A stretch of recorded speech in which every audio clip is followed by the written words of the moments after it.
তো আমি ওখানে দুটো নাম্বার আন্দাজে কি বসাবো তুমি বলো? এখানে আমি দুটো নাম্বার যে বসাবো, আমি আন্দাজে কি বসাবো?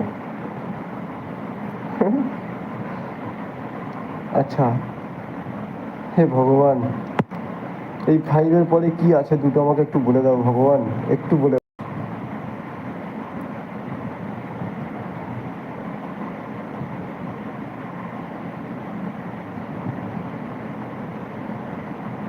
ফাইভের পরে কি হতে পারে? হে মা মনসা, জয় বাবা ভোলানাথ, আমাকে নাম্বার দুটো একটু বলে দাও কানে কানে এসে। কাল সকালে বলছি 1 কিলো বাতাসা কিনে হরিবোল দেবো আমি। শুধু আমার সোনার নাম্বারটা একবার আমাকে বলে দাও আমার কানে কানে। আচ্ছা, 8টা নাম্বার যে দিয়েছো, ওই 8টা নাম্বার সঠিক তো?